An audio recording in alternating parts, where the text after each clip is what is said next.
Olá, este é o segundo vídeo da série sobre estimativa da entalpia de hidratação do gesso. Nele nós trataremos do roteiro para essa estimativa, com base nos resultados obtidos no processo. Em seguida, nós teremos 3 vídeos nos quais a gente aplica esse roteiro para o Excel. O que nós temos? Nós temos os dados do experimento, que são a temperatura ao longo do tempo. 12 horas de medida, com a temperatura do gesso e a temperatura ambiente. E o que a gente deseja? O calor fornecido pelo sistema. O que é o sistema? É gesso e água, que se transforma em gesso sólido, certo? Compacto. Ao longo de todo o experimento. O calor fornecido ao longo de todo o experimento.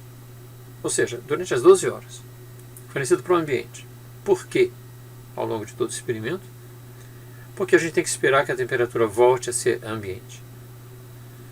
Lembrando do vídeo 1, quando a gente discutiu o que é entalpia de hidratação, a gente disse que para a temperatura e pressão constantes, o ΔH de uma dada reação, na ausência de trabalho elétrico, magnético, etc., é igual ao calor, cedido ou recebido. E assim a entalpia de hidratação corresponde ao calor liberado, já que ela é uma reação exotérmica, com início e final em uma mesma temperatura. Como é que a gente vai chegar lá? Bem, o calor fornecido ao ambiente em cada intervalo de tempo ao longo do experimento corresponde à taxa de fornecimento de calor. Joules por minuto. Por exemplo, minuto. Multiplicado pelo tamanho do intervalo. Então, esse produto dá um calor, uma unidade pode ser joule, e se a gente somar tudo isso, vai dar o calor total ao longo desse processo. Então a gente precisa obter essa taxa para conseguir obter o calor total. Como é que a gente vai obter essa taxa?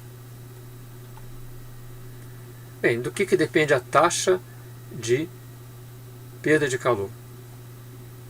Ou seja, a velocidade em que esse objeto aqui, que está quente, está perdendo calor para o ambiente. Depende da temperatura disso aqui.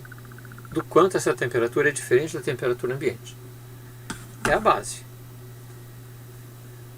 E depende também de que material é esse, como é que é essa interface com o ambiente.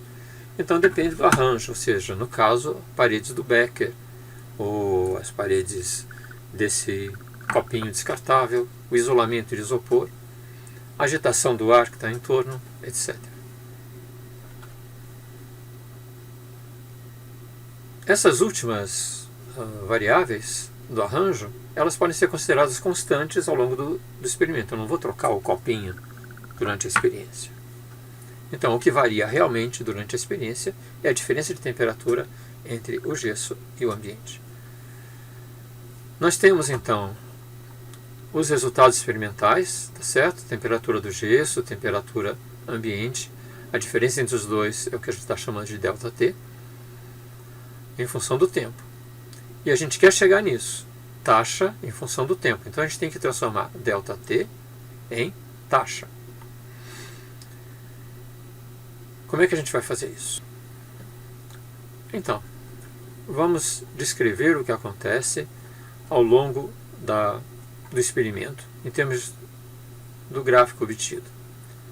Quando a gente prepara a mistura, a reação leva um tempinho, aí ela começa a acontecer, e a temperatura começa a aumentar, e vai aumentando esse aumento de temperatura, tá certo? A inclinação vai aumentando. Depois a inclinação passa por um máximo e começa a diminuir um pouquinho a inclinação. O que está acontecendo? A quantidade de reagente está diminuindo, a gente está gastando. O gesso em pó está virando o gesso agregado, o gesso hidratado. Então, se eu tenho menos reagente, eu tenho menos reação, e eu chego em um ponto em que a quantidade de reação que acontece por minuto, digamos, corresponde à quantidade de calor que está sendo mandado para o ambiente, e a temperatura para de aumentar e começa a diminuir. Em algum momento aqui o reagente vai acabar. Daí para frente a temperatura vai descendo e o único fenômeno que está acontecendo neste trecho aqui é a perda de calor para o ambiente. E não tem mais reação acontecendo. Porém, em qualquer momento aqui, eu tenho perda de calor. Não só aqui eu tenho essa perda de calor. A perda de calor ela só depende da diferença de temperatura em relação ao ambiente. Então, por exemplo, a perda de calor neste ponto é igual à perda de calor nesse ponto, porque a temperatura é a mesma em relação ao ambiente. Entretanto, para a gente determinar a relação entre essa perda de calor e a temperatura, o melhor lado é esse. Tá certo?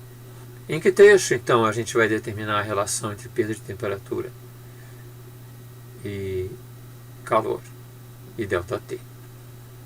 Deste lado direito da curva. Porque do lado esquerdo tem dois fenômenos acontecendo. Do lado direito só tem o eixo acontecendo. Então, nessa segunda parte da curva, o único fenômeno relevante é o fluxo de calor do gesso para o ambiente. Então, a gente pode aí encontrar a relação entre o ΔT e o fluxo. E muito provavelmente, a gente tem verificado isso sempre, a lei de resfriamento de Newton, que é uma lei muito simples, ela dá conta de descrever o processo. A lei diz que o ΔT é proporcional ao exponencial do tempo. Existe uma constante na frente do tempo, que é o beta, e uma constante geral de proporcionalidade, que é o alfa. Essas constantes alfa e beta dependem do arranjo experimental, dependem de qual é essa parede, qual é o isopor, quanto isopor tem, da agitação do ar lá dentro. Agitação aqui nem tanto, porque aquilo já está todo parado, né? Por exemplo, nós temos aqui um resultado experimental, essa curva preta que é o resultado experimental, e a gente tentou ajustar nesta região da descida esse tipo de equação, uma equação exponencial. E a gente conseguiu muito bem. Olha o ajuste, essa linha vermelha aqui. Aqui a gente mostra, a gente fez o ajuste nessa região que está com o vermelho mais grosso. E o ajuste está aqui se sobrepondo. Então o ajuste foi muito bom, a gente vê isso pelo valor do R2 também, R quadrado.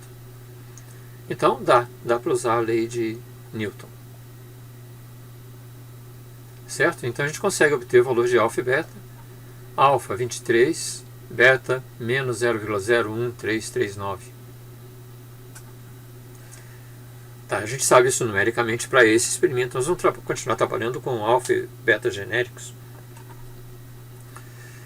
O que a gente quer é obter a relação entre o ΔT, que está aqui, e a taxa de resfriamento. Não apareceu isso ainda. Bem, o que é a taxa? É o calor transferido por unidade de tempo. Por exemplo, joules por minuto. Nossa medida é feita em segundos, mas em geral a gente transforma em minutos para ficar um número mais fácil da gente visualizar. Bem, calor transferido é uma função linear de ΔT. A causa de transferência de calor é ΔT, a diferença de temperatura em relação ao ambiente. Então o calor transferido é linearmente dependente disso, e a constante de proporcionalidade é a capacidade térmica do sistema, ou seja, mCp.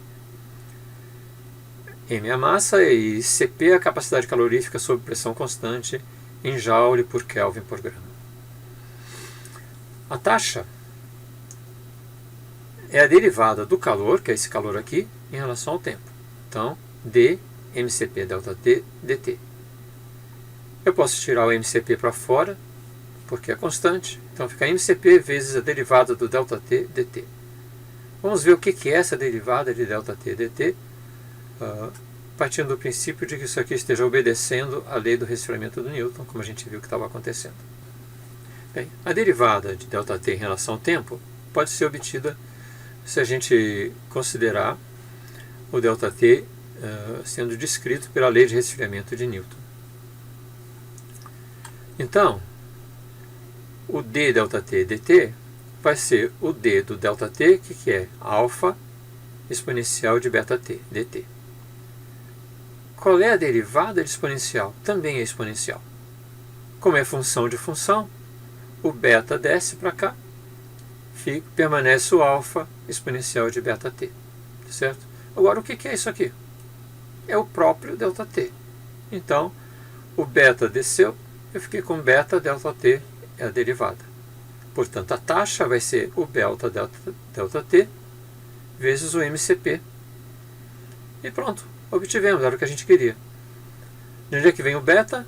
Do nosso ajuste experimental. De onde é que vem o MCP? Eu tenho isso tabelado para gesso e para água. Então, para uma dada combinação, digamos 50% de água, 50% de gesso, vai ser 50 gramas de um, 50 gramas de outro. Por exemplo, eu já obtenho esse MCP fazendo uma regra de 3. Assim sendo, a partir dos nossos dados experimentais, que estão aqui, eu tenho ΔT, eu obtenho a taxa e obtenho aquele gráfico que era o que a gente estava objetivando. Assim, para a gente calcular o calor total ao longo do experimento, já que a gente obteve estes dados aqui, eles estão tabelados, aqui eles estão mostrados como gráfico, basta eu somar esses vários retângulos. O que são esses retângulos? É o valor da taxa vezes o valor do intervalo. Então, o calor total é a somatória da taxa em cada ponto vezes o tamanho do intervalo.